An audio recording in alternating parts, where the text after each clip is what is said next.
Good morning friends. Last લેક્ચરની અંદર આપણે વિદ્યુત વિભાજનના કેટલાક એક્ઝામ્પલ ક્લિયર કરેલા નાના ટાઈપના.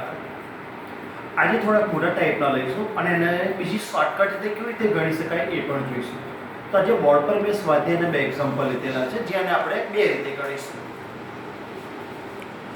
સ્વાધ્યાયમાં 3.15નું જે એક્ઝામ્પલ છે એ વિદ્યુત વિભાજન આધારિત છે. તો જો એની રકમ આ રીતે છે: 5 એમ્પિયર પ્રવાહ 20 મિનિટ માટે ઉપયોગ કરી નિકલ નાઇટ્રેટનું દ્રાવણ પ્લેટિનમના વિદ્યુત ધ્રુવો વડે વિદ્યુત વિભાજન કરવામાં આવ્યું તો કેથોડ પર નિકલનું કેટલું દળ નિક્ષેપિત થયું હશે?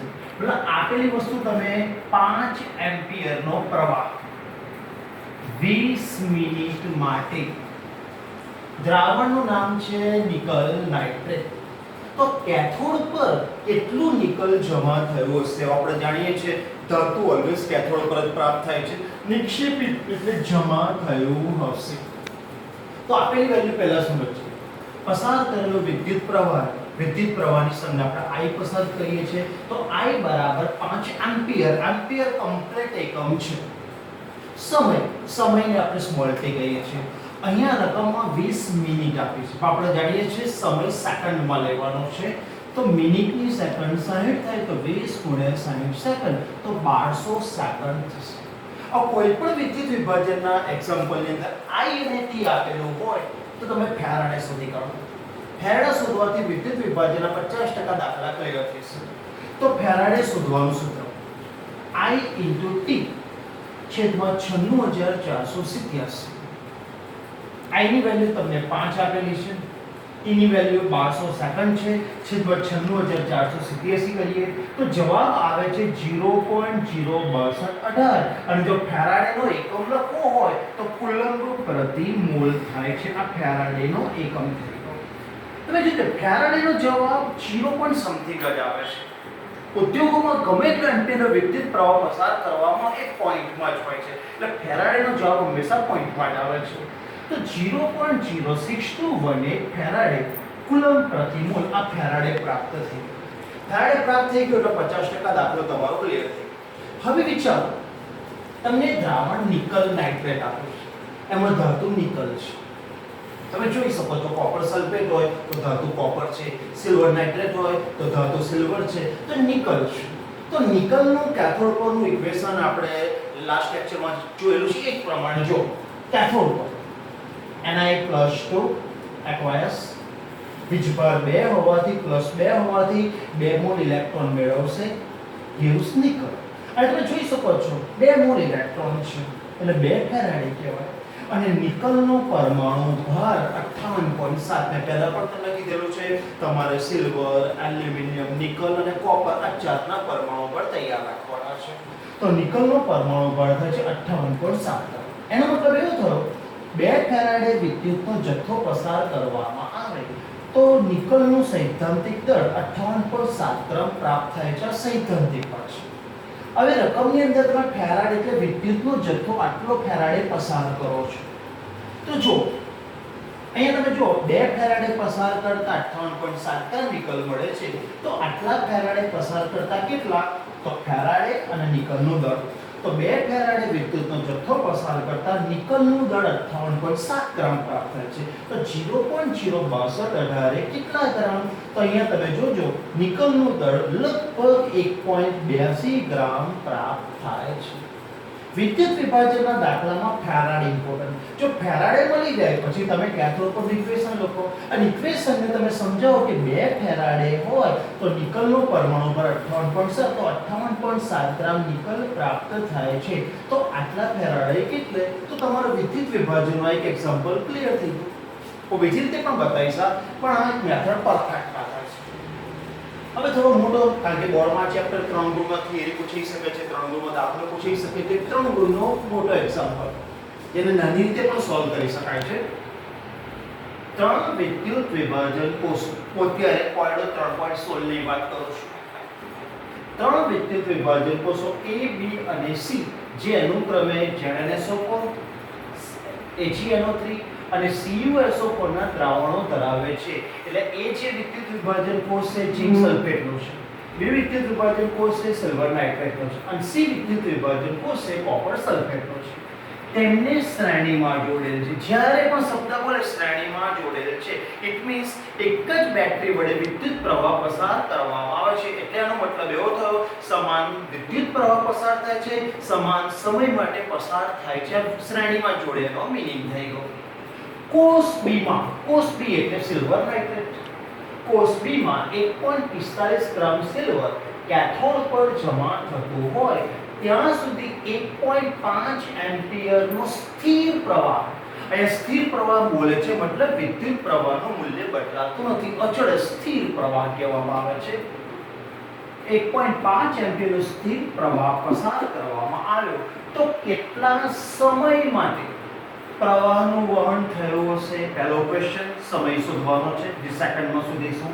અને કોપર અને ઝીંકનું કેટલું દળ પ્રાપ્ત થશે એટલે કેટલું નિક્ષેપિત થશે.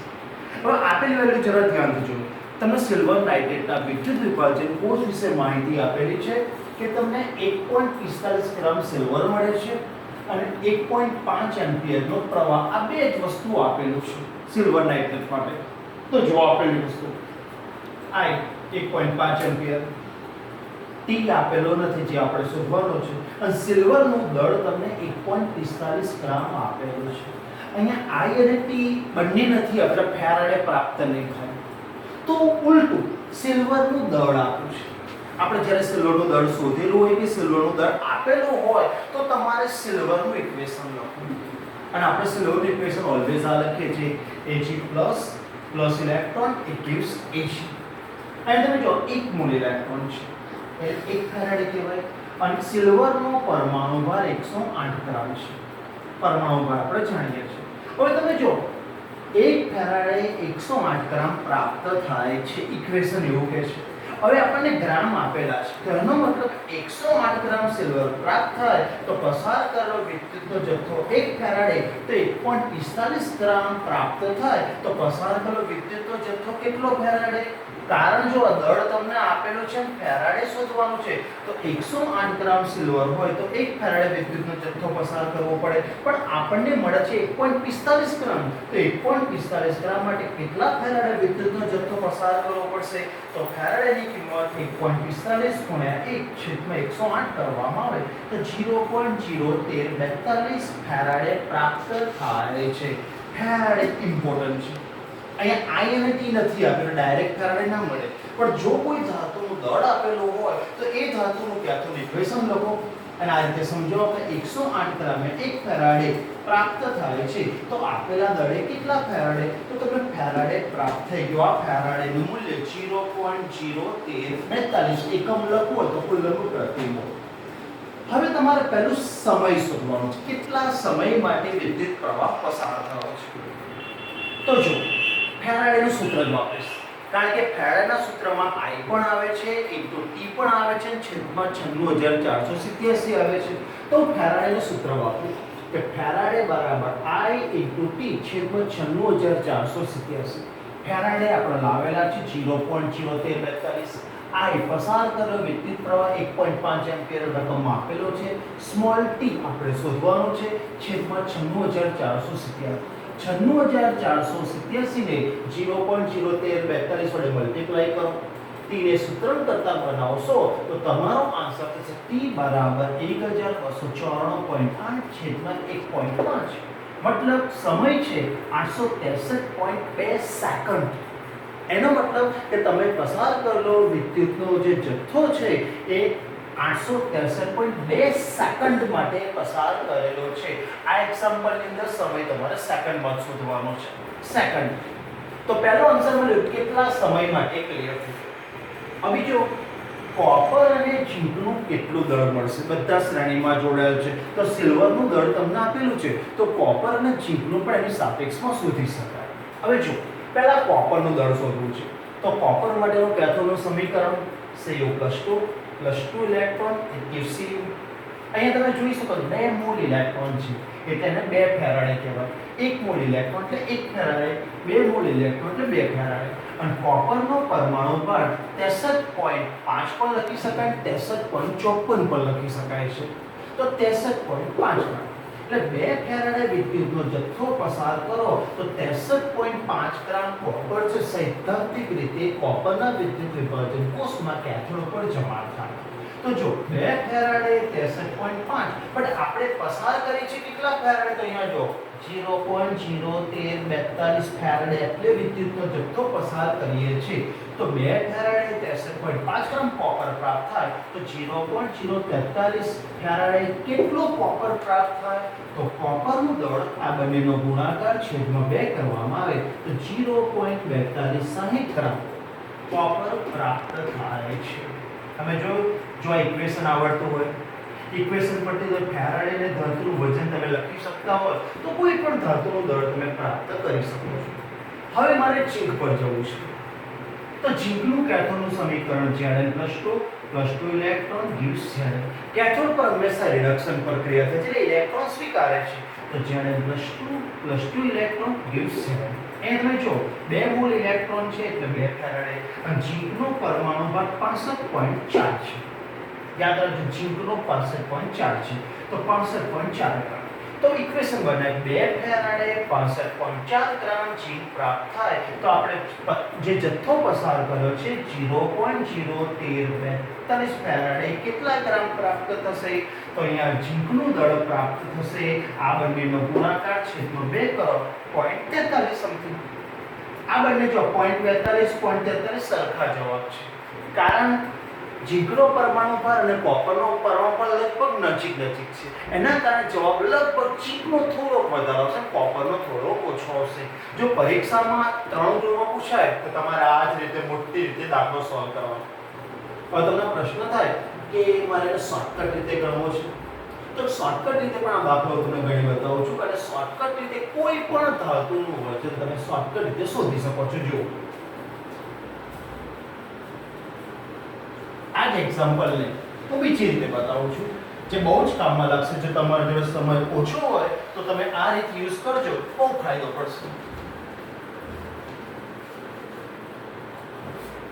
જો આની જે ટેકનિક છે એ ટેકનિક છે ધાતુનું વજન. ધારો કે મારે કોપર ધાતુનું વજન શોધવું છે કોપર ધાતુનું વજન તો આજની જે ટેકનિક છે કોપર ધાતુનું વજન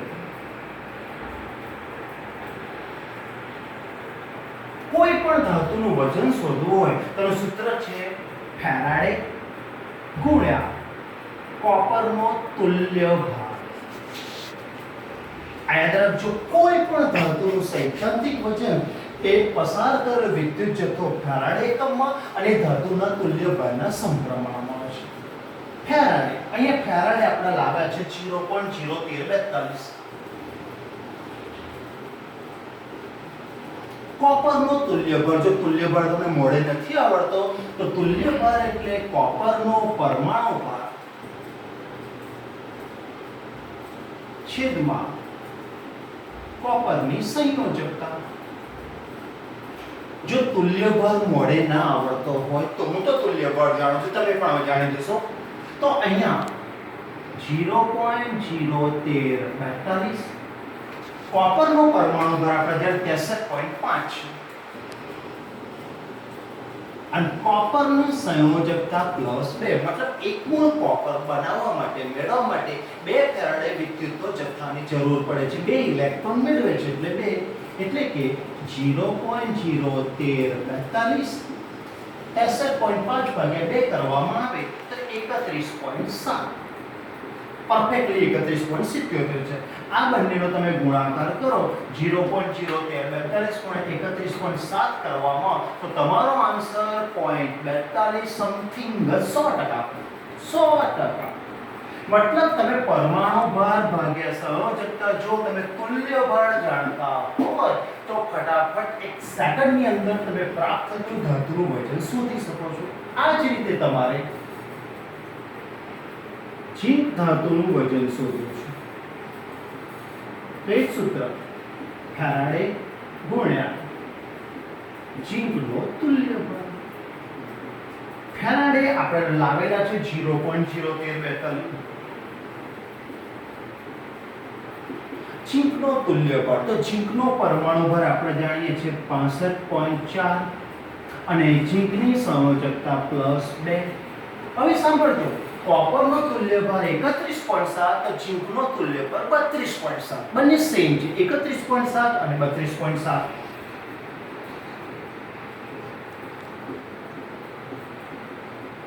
આનો તમે જવાબ લાવશો સમથિંગ ઇક્વલ ટુ 0.43 આવશે. 100% અહીંયા આપણે જે જવાબ લાવ્યા છે એ જવાબ આવશે. આ નીટ મેથડ છે. પરીક્ષાનો સમય ઓછો છે તો તમે આ યુઝ કરી શકો છો, પણ બોર્ડની પરીક્ષામાં જો 3 ગુણમાં પૂછાય તો અમે 3 ગુણ તમને પ્રાપ્ત નથી, કારણ કે તમે કેથોડનું ઇક્વેશન લખ્યું નથી. તો તમારે થોડું યાદ કરવાનું, અને કોપરનું કેથોડનું ઇક્વેશન લખી નીચે ફેરાડે અને પરમાણુ બળ લખી કરો તો વાંધો નહીં આવે. તો આ પણ એક ટેકનિક છે જેને આધારે કોઈ પણ ધાતુનું વજન તમે પ્રાપ્ત કરી શકો છો. આ નીટની અંદર તમે આ મેથડ યુઝ કરો.